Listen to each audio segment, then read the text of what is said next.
सावन शुक्ल पक्ष माह में पड़ने वाली पुत्रदा एकादशी का व्रत दिन 18 अगस्त 2021 दिन बुधवार के दिन पुत्रदा एकादशी का व्रत है।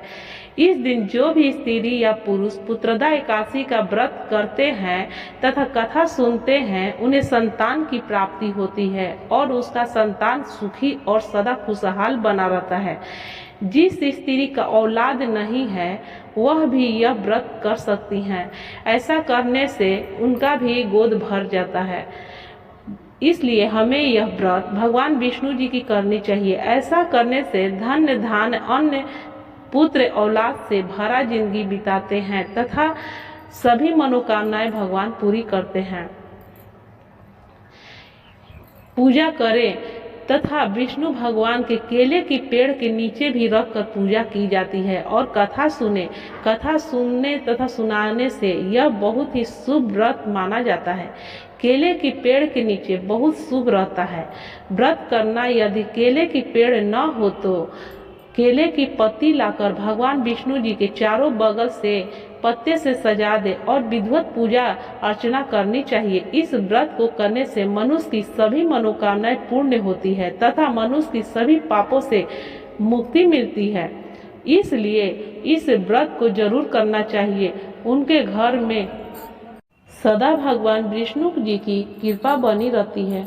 तो आइए सुनते हैं पुत्रदा एकादशी की व्रत कथा। श्री युधिष्ठिर कहने लगे, हे किशोर, सावन शुक्ल एकादशी का क्या नाम है? इस व्रत को करने की विधि तथा इसका महत्व बताने की कृपा करें। मधुसूदन किशोर कहने लगे कि इस एकादशी का नाम पुत्रदा एकादशी है। अब आप शांति पूर्वक इस कथा को सुनिए। इसको सुनने से ही मात्र से ही वायुपेय यज्ञ का फल मिलता है। द्वापर युग के आरंभ में महिष्मति नाम की एक नगरी थी जिसमें महिजीत नामक एक राजा राज्य करता था। लेकिन वह पुत्रहीन होने के कारण राजा को राज सुखदायक नहीं लगता था। उसका मानना था कि जिसके संतान न हो उसके लिए यह लोक और परलोक दोनों ही दुखदायक होते हैं। पुत्र सुख की प्राप्ति के लिए राजा ने अनेक उपाय किए परंतु राजा को पुत्र की प्राप्ति नहीं हुई। वृद्धावस्था आती देखकर राजा ने प्रजा के प्रतिनिधियों को बुलाया और कहा, हे प्रजाजनों, मेरे खजानों में अन्याय से उपार्जन किया हुआ धन नहीं है। न मैंने कभी देवताओं तथा ब्राह्मणों को धन छीना है। किसी दूसरे की धरोहर भी मैंने नहीं ली। प्रजा को पुत्र के समान पालता रहा। मैं अपराधियों को पुत्र तथा बाधाओं की तरह दंड देता रहा। कभी किसी से घृणा नहीं की। सबको मान सम्मान माना, सज्जनों को सदा पूजा करता हूँ। इस प्रकार धर्मयुक्त राज करते हुए भी मेरे पुत्र नहीं है, सो मैं अत्यंत दुख प्राप्त कर रहा हूँ। इसका क्या कारण है? राजा महिजीत की इस बात को विचारने के लिए मंत्री तथा प्रजा के प्रतिनिधियों वन को गए। वहां बड़े बड़े ऋषि मुनियों का दर्शन किए। राजा की उत्तम कामना की पूर्ति के लिए किसी श्रेष्ठ तपस्वी मुनि को देखते फिरते रहे। एक आश्रम में उन्होंने एक अत्यंत वृद्ध धर्म से ज्ञाता बड़े तपस्वी परमात्मा में मन लगाए हुए निराहार जितेंद्रिय जितात्मा जितक्रोध सनातन धर्म के गूढ़ तत्वों को जानने वाले समस्त शास्त्रों के ज्ञाता महात्मा लोमस मुनि को देखा, जिनका कल्प के व्यतीत होने पर एक रोम गिरता था। सब ने जाकर ऋषि मुनि को प्रणाम किया। उन लोगों को देखकर मुनि ने पूछा कि आप लोग किस कारण से यहाँ आए हैं?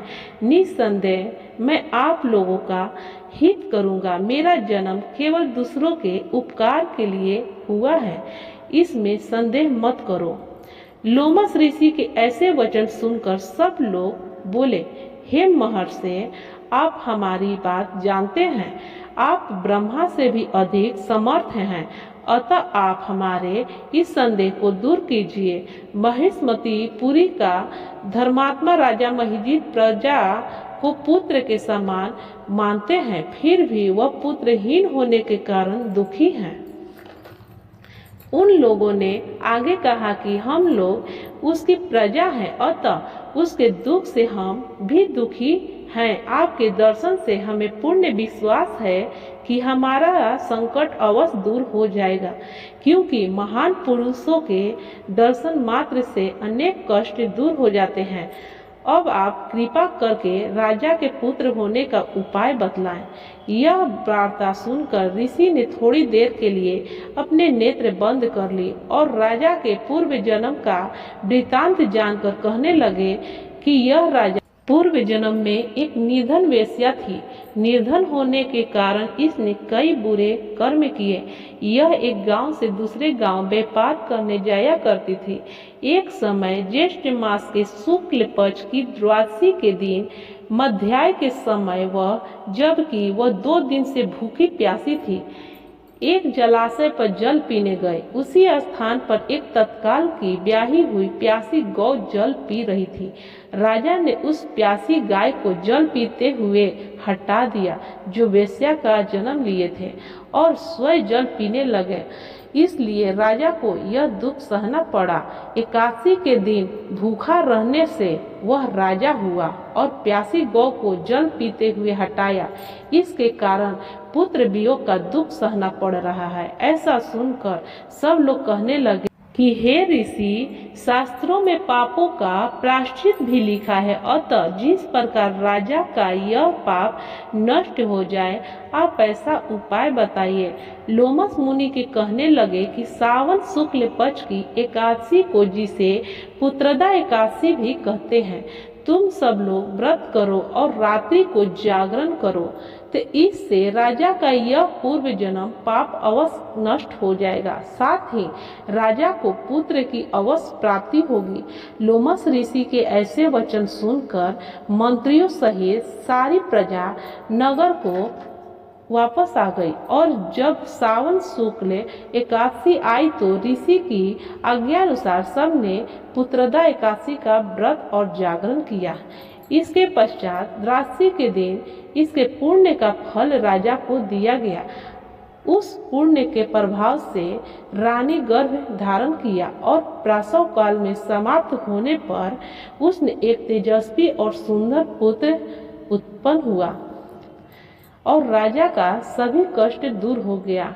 अब राजा भी खुशहाल हो गए, उनकी प्रजा भी बहुत खुश थी।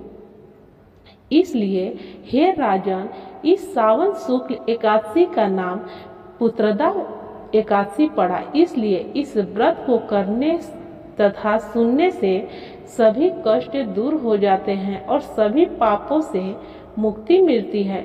इस व्रत को करने से मनुष्य की सभी मनोकामनाएं भगवान विष्णु जी पूरी करते हैं। इसलिए हमें पुत्रदा एकादशी का व्रत करना चाहिए।